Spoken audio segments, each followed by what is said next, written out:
Hello, my name is Lexi Davis. I'm a self-discovery coach, a yoga and meditation instructor, a love enthusiast, and a really playful human being. I serve people through my business, Alive to Enjoy, and this is Heart Snuggles, a holistic wellness podcast where I invite guests to drop into their heart space through authentic conversations and compassionate intentions, all in mini cuddly episodes, hoping that you connect to your truth in the most authentic version of yourself. I hope you enjoy. Welcome, Heart Snugglies. We're so happy you're here today. I am having a great morning, and I hope you are too. And I brought a lovely guest. So, Nicole, if you want to just give yourself a little intro. Yeah, hi, Lexi. First of all, thank you so much for inviting me to be here with you today. I am thrilled. It's so nice to meet you. And my name is Nicole Snell. I'm the CEO of Girls Fight Back, and I'm an international speaker and self-defense expert. And I travel around the world speaking to audiences of all types about how to be empowered, some personal safety skills, self-defense skills, how to set boundaries so that we can live our lives freely and confidently. Oh, yeah, look at that. I love that. So great. So, tell us how you got started in this beautiful industry.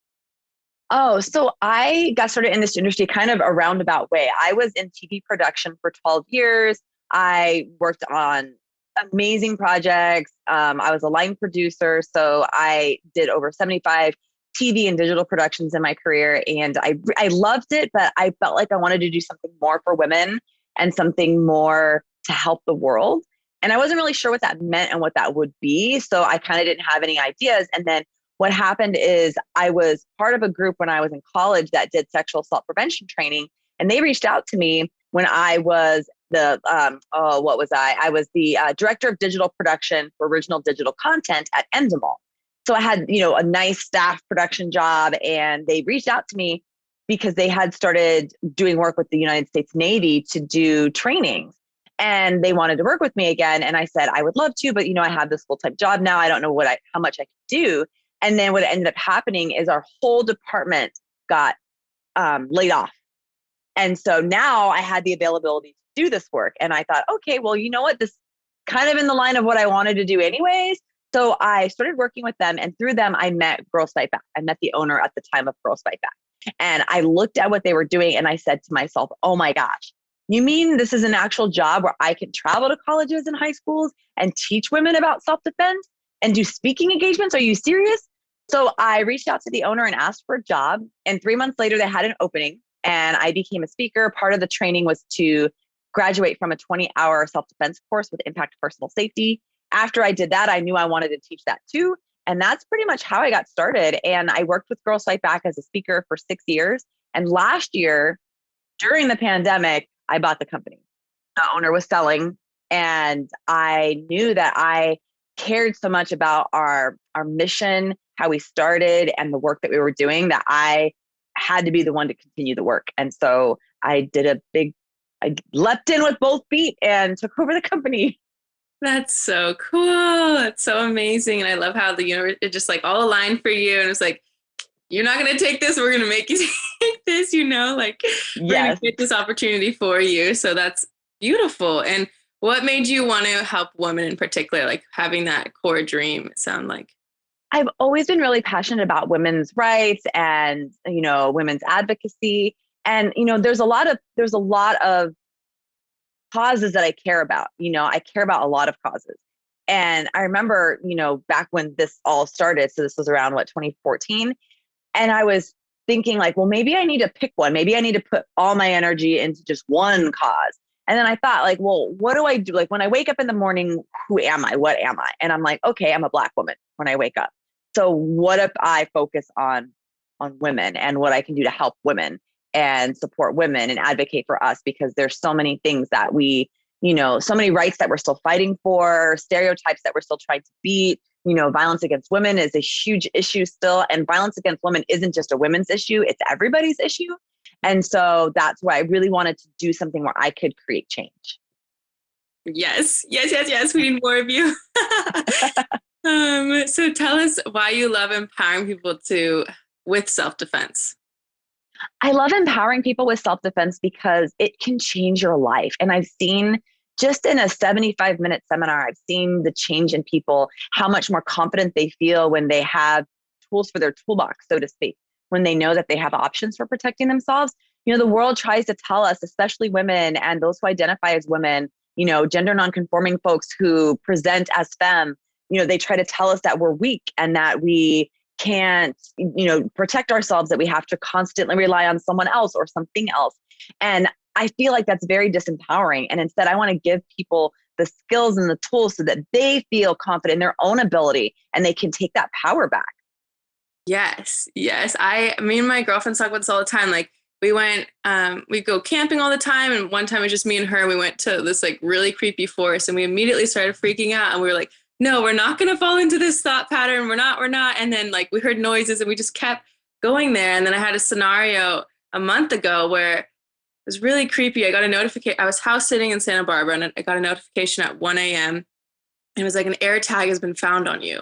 And I was like, what is an air tag? And I looked it up, and it's a new Apple like tracking device that you can put on your things to like, I don't know if you lose something. And it was like, so I clicked the notification, and it was like, if this is not yours, make sure your safety is okay and turn off your location services. So I started spiraling. It was 1 a.m. I didn't have anyone to call in the area, and I was freaking out. I immediately went into like freeze mode.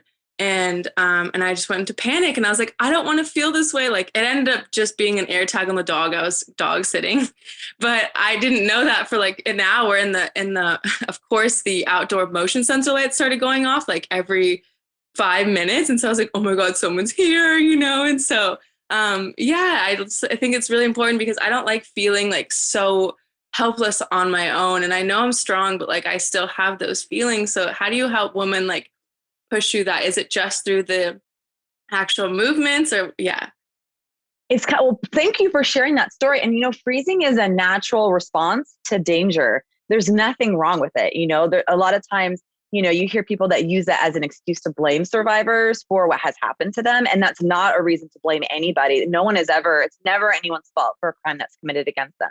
So I just want to make sure I say that right now. Like, freezing's not a bad thing. It's a natural thing that happens. Same with fight and flight. What training that I do with Girls Fight Back with Impact is it tries to help us reduce that freeze response so we can get to action faster. It's not about getting rid of it. It's just, we're freezing. All right. But now how can we move out of it and get to where we can take control? So how I help women that have that feeling of helplessness, and it's a very common experience. Before I had all the training that I had, I know there are plenty of times when I felt helpless or felt like there was nothing that I could do, or you get in that thought pattern of, well, if this and this happens, I wouldn't know what to do. And then that can be scary. So part of it is moving your body. Yes, moving your body and knowing how to use your body to protect yourself can totally help open up your world and give you the confidence you need that your body is powerful. Like, we are human beings. We were born with weapons on our body right now that we can use to defend ourselves. We've just forgotten how to use them because we haven't been taught to use them, or we've been discouraged from using them. So we're not helpless. And I try to, so much of self-defense is not just the physical, it's the non-physical. It's learning to trust your intuition. It's noticing your surroundings.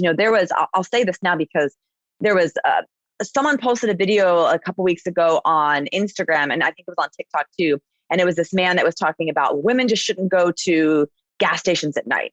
There's too many weird people out there. Like, if you want to be safe, don't do this, don't do that. And, those are the things we've always been hearing. Like, in order for us to be safe, we have to, here's this laundry list of do's and don'ts that we can't do or that we should do. And none of those are a guarantee of safety, and it just limits our life. So the point I make with what I teach is it's about empowering you. So I'm not going to tell you, hey, don't go to the gas station at 3 a.m. I'm going to tell you, hey, if you have to go to the gas station at 3 a.m. and you see someone sketchy, then I want to be able to empower you to get in your car, drive to a different gas station that's safer. I mean, that's a different feeling than being like, oh, these are things I can't do. I hike early in the morning. I get to trailheads at 4 a.m. Sometimes I wake up and I think to myself, oh my goodness, I forgot to gas up and I have a 2-hour drive. So I'm at the gas station at 2, 3 in the morning. Does that mean that I'm not allowed to go, and if something happens, that's my fault? It's not my fault, first of all. And we shouldn't be giving women these blanket rules to abide by, because that doesn't help anybody.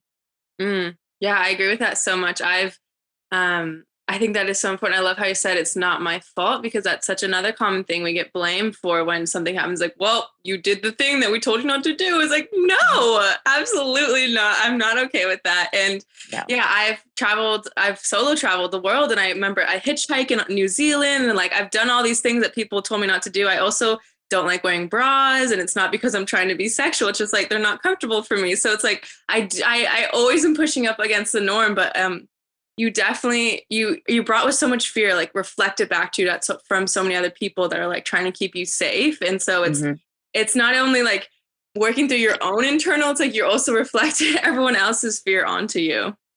Absolutely. And yeah, I've traveled the world too. Oh my gosh, what part of New Zealand did you go to? I was there like 3 years ago, 4 years ago. I was on the North Island. Oh, nice. I studied abroad in Auckland, but I went all over South Island. South Island's probably my favorite, but it's so beautiful there. I'm so happy you've been. Not enough people have been. It's incredible. I want to go back. I definitely want to go back and go to the South Island, but I loved it. Yeah, but that phrase that people would always say to me when I traveled solo is, oh, it's not safe for women. Oh, you shouldn't go. You shouldn't do this. You shouldn't do that. And it's like, but why? We say that because we assume women are helpless. It's like, yes, I understand that women can be targeted for violence and we experience violence at higher rates, but we often experience violence from people we know more than we experience it from strangers. What is the statistic is 86% of the time women are assaulted by someone we know. It's not the stranger on the solo trip. It's the domestic partner we have at home, or the spouse or the friend or the acquaintance, the person we're dating. That is what's most likely to happen. We're not talking about that. So we're sticking to this whole stranger danger idea. And that also is setting up a false sense of security with the people we know. Instead, we should be teaching women how to identify manipulative behavior, how to feel confident in setting boundaries, how to recognize when something is off and feeling comfortable speaking up for yourself. And yeah, if you need to use physical skills to defend yourself, even against someone you know, you're worth fighting for. Your life is worth fighting for. Love doesn't hurt. And if you need to take steps in order to keep yourself safe, you are completely justified in doing so. You gave me the chills. No. It's so beautiful. Yeah, you just speak straight from your heart, and it's all so true. Like, yes. So I want to talk about how first point you mentioned was how to recognize manipulation. Can you give us some little keys there? Yeah, absolutely. So first of all, there's a book that's over here, The Gift of Fear by Gavin DeBecker. I highly recommend you read it. Any of your listeners to read it.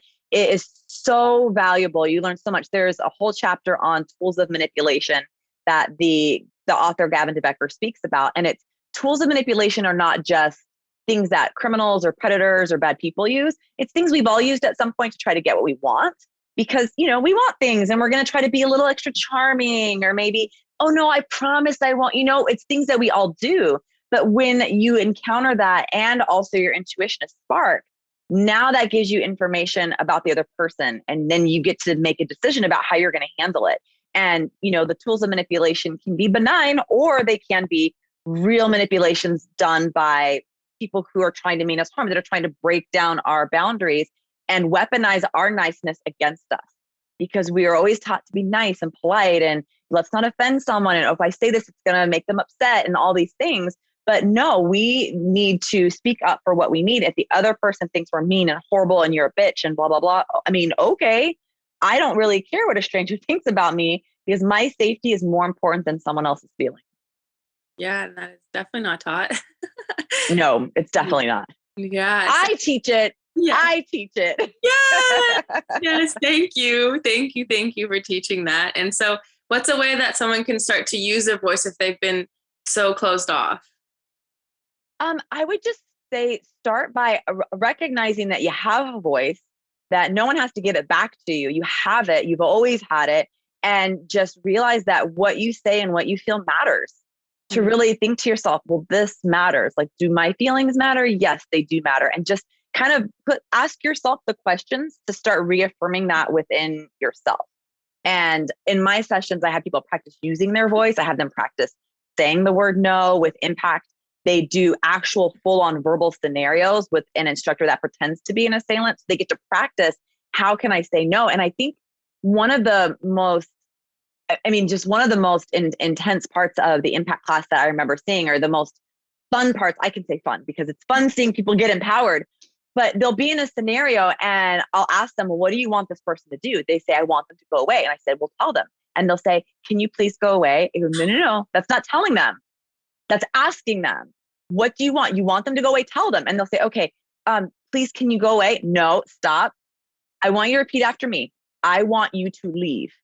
And sometimes it takes women like several seconds when I say to stop, take a breath, to be able to just assert just something as simple as that, as saying, I want you to leave, go away, making it a command instead of always asking. And by understanding that, we don't lose our niceness. We don't lose our good, our whoever we are as a person, as a good person. We don't lose that when we're assertive. And even if someone thought that we were not a good person because we set a boundary, well, that tells us about them, because our boundaries should be respected. And if they don't respect our boundaries, that gives us more information about them than it does about us. So we shouldn't place our safety worrying about what someone's going to think of us because of what we said, and to just assert what we need. And when we can get into that habit, it changes you. Like nowadays, I find myself and saying sorry. Sometimes we're programmed to say sorry all the time. Instead of saying sorry, I'll say, excuse me, because that's often what I mean. If I bump into someone or something happens, oh, pardon me, excuse me. Oh, I didn't mean that. And only apologize when I actually wronged somebody or hurt somebody or did something, to offend them, to really offend them. But instead of using it as just like we don't have to apologize for taking up space in the world. Yes, I amplify that all the time. That's such a huge thing. And it's like, even sometimes saying, I'm sorry when someone's going through pain, it's like you're taking responsibility for their pain. It's like, no, it's not, like, yes, we need to tell people there's other ways to say that. And just saying, excuse me, I see that all the time. Like, people bump into me like, I'm sorry. I'm like, you're just passing by me. Like, why are you saying sorry? So yeah, that is huge, huge, huge. And I also wanted to ask you, when you talked about this a little bit earlier, was that partners are most often the people with that are hurting us. And so how do you help women, or I guess anyone, that when they're in a situation of domestic violence, to get the confidence to leave and end that cycle? Oh man, domestic violence is a really complex and can be potentially dangerous situation for somebody, especially if they're dealing with physical violence. There are a lot of resources available specifically for domestic assault survivors that I would recommend them to go to. No one should leave until they're ready, because the scary statistics is that oftentimes when women leave, that's when they're more at risk to experience extreme violence or even be killed by their partner, because the partner's trying to exert control.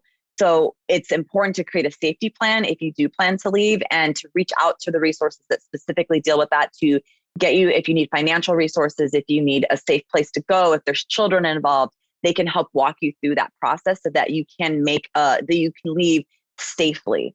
And what I would tell to women who may think that they're seeing the beginnings of someone who's trying to be abusive and manipulative, because it's, it doesn't just start right away with someone being physically abusive. It often starts with other things, and then it builds up. There's kind of a continuum to it.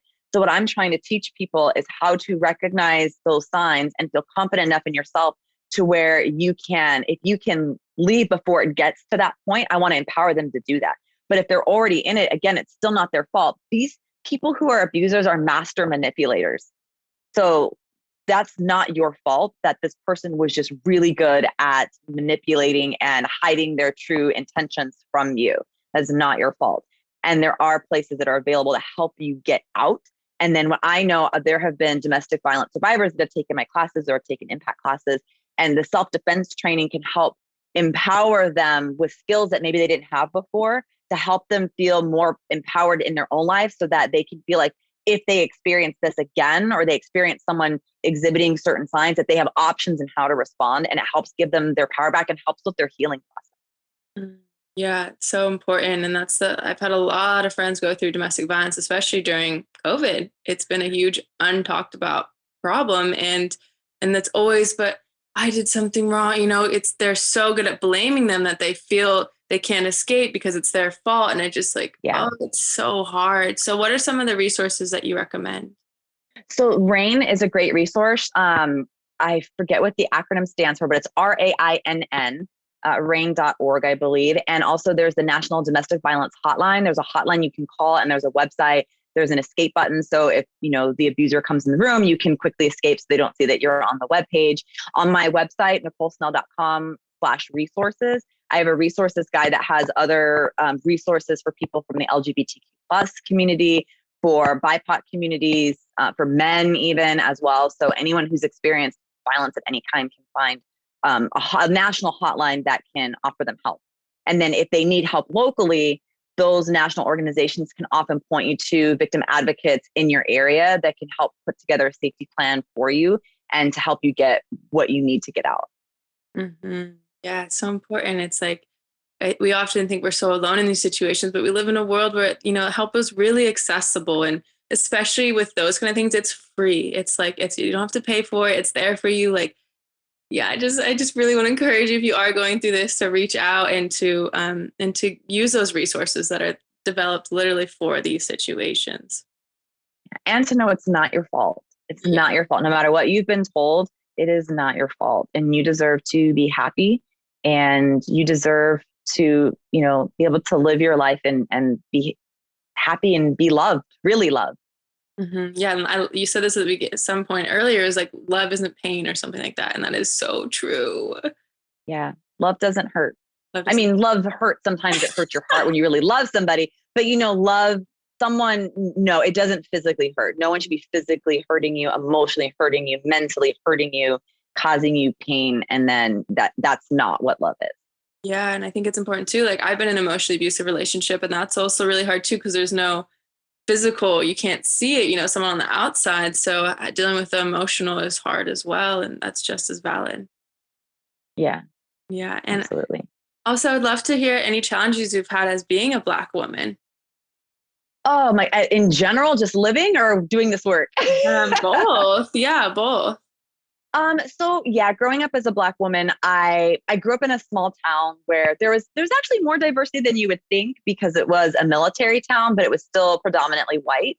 And so, I grew up with stereotypes of what beauty was and what I should look like and how I should behave. And, I am a Black woman, so I'm going to look like a Black woman. I'm never going to look like anything else. And so, sometimes that was hard when you're faced with constant media, stereotypes and magazines about, who you should be and, what constitutes someone who's a worthy person. So I struggled for a long time. I struggled with eating disorders for a really long time, if we're getting really vulnerable about it.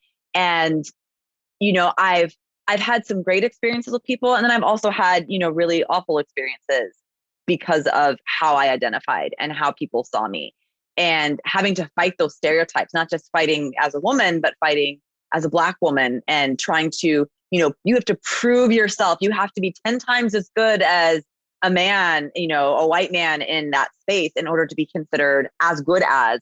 So there's a lot of pressure to, to be perfect, to not make mistakes, because you can't make mistakes. Because if I make a mistake, then it's not just Nicole made a mistake. It's, oh, this Black woman, Black people. And then it becomes a stereotype of who I am and the rest of the community, when it's like, no, it was just my mistake.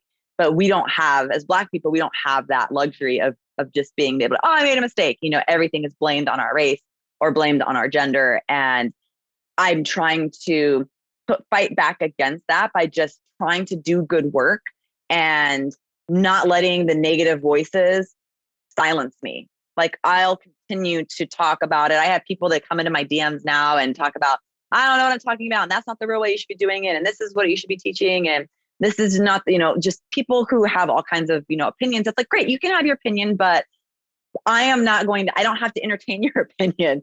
I'm going to teach what I teach, and it's evidence-based, it's trauma-informed, there's 30 plus years to support what I'm teaching.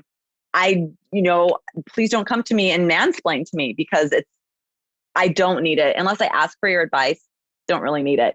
And it's often, done in a very condescending way. So I don't let those voices silence me. And I feel like that's where I can not only help myself with my own self-care, but also help others, other Black women that may be experiencing similar types of challenges, that, that we can still push through it, and we can still be successful.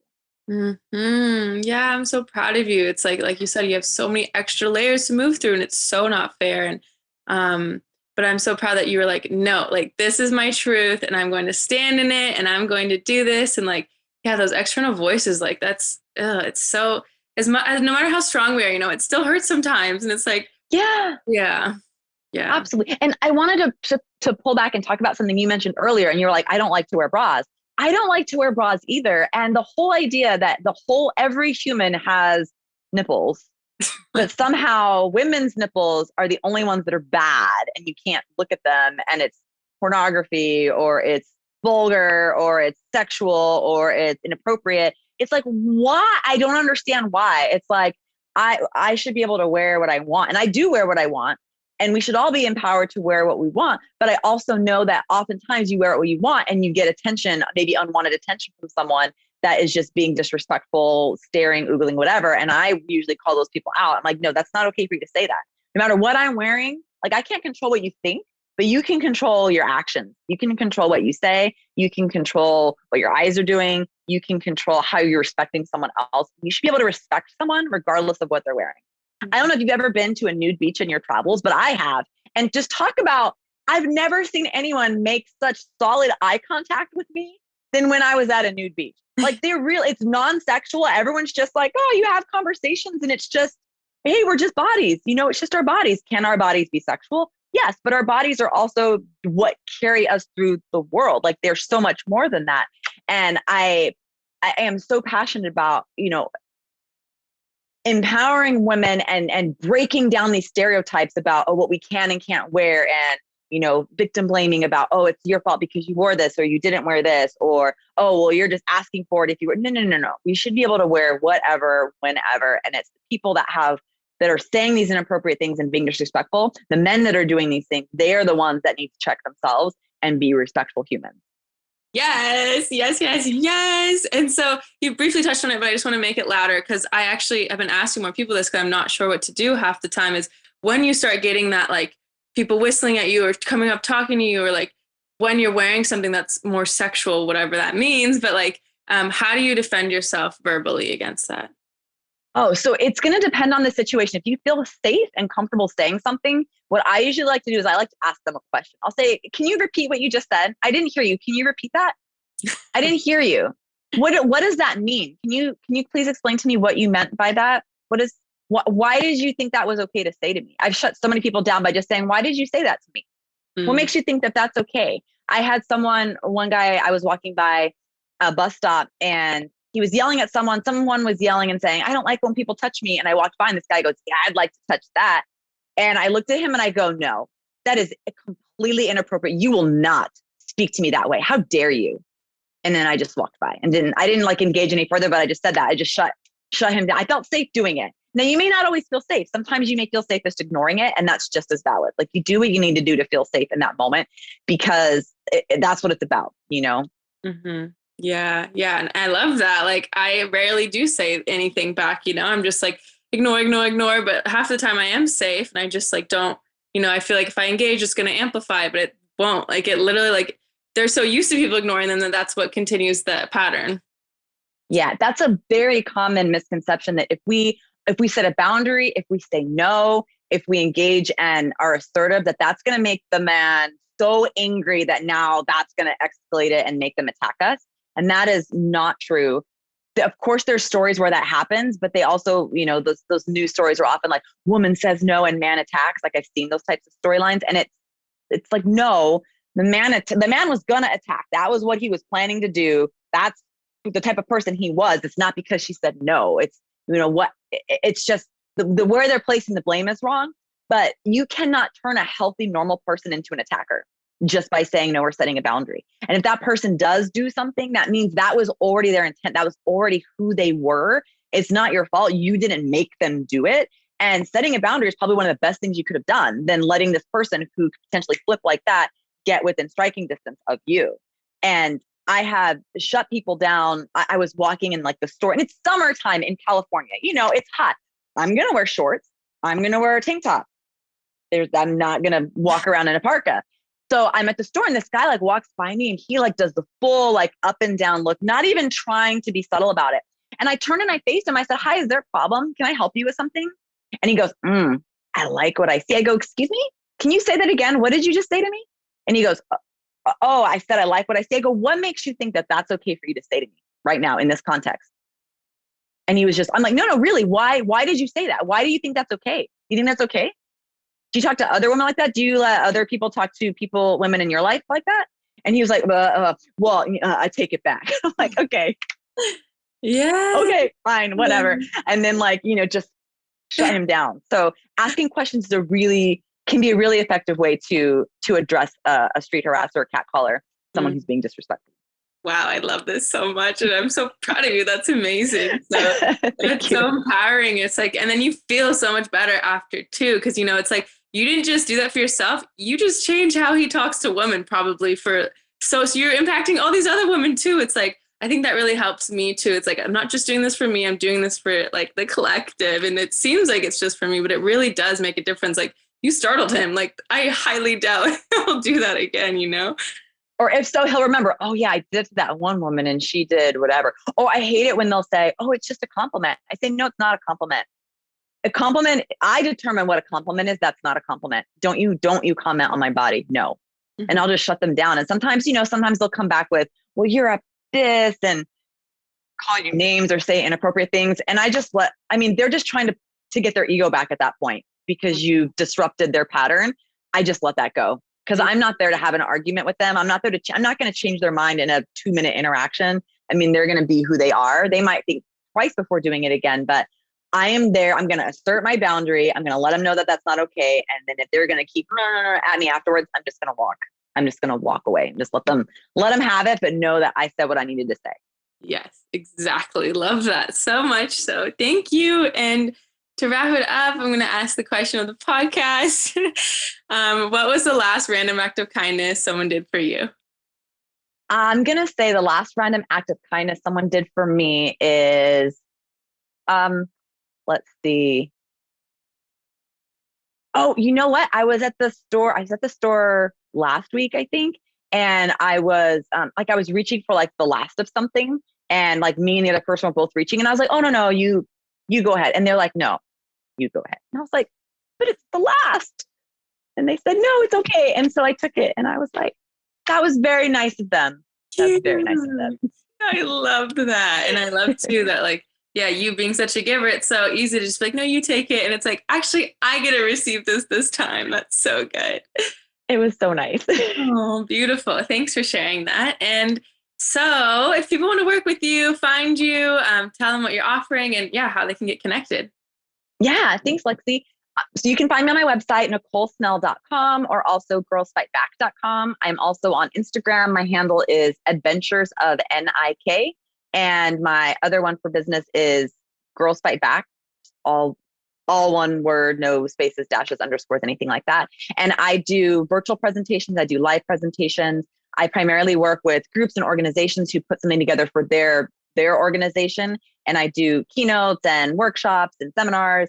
I also can work with people on an individual basis if they want as well. And I would love to come and empower your group and offer you some skills you can use to, live the life that you deserve. Because that's what we all deserve, to live a confident, free, and safe life, knowing we have options for defending ourselves if we need to. Ideally, we wouldn't need those skills, but until we live in the world where we don't need those skills, it really is a gift to be able to know how to protect yourself. Yes, I agree. I think it's that extra sense of security and safety and internal, it's we don't need to be dependent on others. So I think I love empowerment. I'm all here for it. So thank you so much for taking the time today, and definitely go higher, Nicole. Thanks, Lexi. It was so nice to meet you. I hope maybe we can meet in real life and maybe travel to New Zealand one day. That'd be awesome. Oh my gosh, I'm here for that.